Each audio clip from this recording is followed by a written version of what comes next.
चलिए लियो zodiac sign people, आप लोगों के लिए देखेंगे कि जुलाई मंथ 2026 में आपका लव लाइफ में क्या होगा। मेरे पास 3 सेट ऑफ कार्ड्स है। पहले सेट में हम आपके एनर्जीज देखेंगे, दूसरे सेट में हम आपके पार्टनर की एनर्जीज देखेंगे और तीसरी सेट में हम देखेंगे फाइनली जुलाई मंथ में क्या होगा। आपसे शुरू करेंगे लियो। आपके लिए सबसे पहला कार्ड आया है 4 ऑफ पेंटिकल रिवर्स। ये कार्ड कहता है कि पीछे अगर कुछ बातों को लेकर फिक्सेटेड हो रहे थे, रिजिड हो रहे थे, कुछ बातों को लेकर टाइटली पकड़ कर बैठे हुए थे, अभी वो लेट गो करने के लिए रेडी हो या फिर लेट गो कर रहे हो।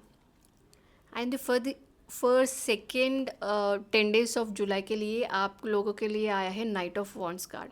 ये कार्ड कहता है कि एक एक्शन की बात करती है, एक मूवमेंट की बात करती है। आप लाइफ में जो भी चाह रहे हो ना, आप उसकी तरफ एक्शन ले सकते हो या फिर लेने की सोच सकते हो, इस रिलेशनशिप से रिलेटेड, आपके पार्टनर से रिलेटेड।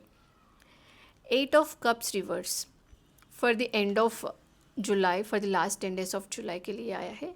ये कार्ड ये कहता है कि पीछे अगर किसी चीज़ को छोड़ के आगे बढ़े थे, अभी उसी चीज़ के पास वापस आ सकते हो, या फिर एक अवॉइडेंस वाली एनर्जी से थोड़ा फियर ऑफ चेंज भी हो सकता है। एक मन ही मन में एक फियर है।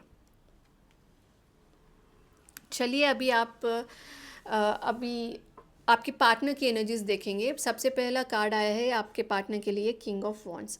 ये कार्ड कहता है कि आपके पार्टनर बहुत ही बोल्ड करेजियस होके डील कर सकते हैं। एक मेच्योरिटी है आपसे रिलेटेड, इस रिलेशनशिप से रिलेटेड।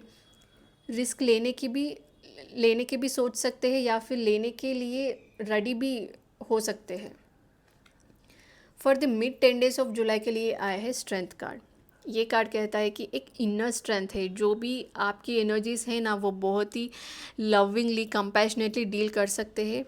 उनको लग सकता है कि थोड़ा प्रॉब्लम्स है, ऑब्स्टेकल्स है इस रिलेशनशिप से रिलेटेड, आपसे रिलेटेड, बट बहुत ही एक inner strength, will power, determination के साथ उनको डील कर सकते हैं और फेस भी कर रहे हैं। For the end of July के लिए आपके पार्टनर के लिए आया है 3 ऑफ कप्स कार्ड। ये कार्ड एक सेलिब्रेशन की बात करती है। फन, मज़ा, मस्ती, इन्जॉयमेंट, पार्टिंग, ड्रिंकिंग, मेरी मेकिंग, ये सब की बात करती है। आपके साथ एक रीयूनियन चाह सकते हैं या फिर उनके लाइफ में कोई इवेंट हो रही है और वो इवेंट को अटेंड भी कर सकते हैं आपके पार्टनर। बहुत ही एंजॉइंग मूड में है आपके पार्टनर। तो अभी देखेंगे फाइनली जुलाई मंथ में क्या होगा। ये फर्स्ट स्टार्टिंग में आया है क्वीन ऑफ सोर्ड्स रिवर्स। ये कार्ड कहता है कि आप दोनों या फिर आप दोनों में से किसी एक जन को बहुत ही डिप्लोमेटिक तरीके से चल सकते हैं, ओवर लॉजिकल हो सकते हैं, ओवर अथॉरिटेटिव से चल सकते हैं।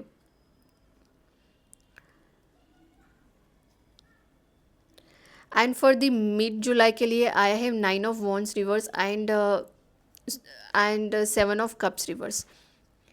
9 ऑफ वॉन्ड्स रिवर्स, आप दोनों में से कोई एक बहुत ही टायर्ड, एग्जॉस्टेड फील कर सकते हैं। थोड़ा नेगेटिव भी हो सकते हैं आपके पार्टनर से रिलेटेड या फिर इस रिलेशनशिप से रिलेटेड, बट ये 9 नंबर का कार्ड है। ये कार्ड ये कहता है कि विल पावर रखो, डिटर्मिनेशन रखो। ये नंबर 9 का card, this is near to the destination. अगर आप विल पावर, डिटर्मिनेशन रखें तो आप अपने मंजिल तक पहुंच सकते हैं। और ये 7 ऑफ कप्स का कार्ड कहता है कि एक क्लैरिटी आ सकता है, एक क्लैरिटी आने की बात कर सकता है। आप जो चाहते हो ना, उसके ऊपर फोकस करने की बात करती है। And for the end of July के लिए आया है wheel of Fortune and night of swords reverse. ये कार्ड कहता है कि आपके रिलेशनशिप में एक लकी फेस आ सकता है, एक अच्छी अपॉर्चुनिटी आ सकता है, और ये अपॉर्चुनिटी हवा की झोंके की तरह आ सकता है और जा भी सकता है। वो भी बहुत ही स्पीड से आ सकता है। अगर वो अपॉर्चुनिटी आप ग्रैब नहीं कर पाए तो वो अपॉर्चुनिटी जा भी सकता है। That's it, Leo. These are the energies for the July month. If it resonates with you, please like and subscribe to my channel. And thank you for watching.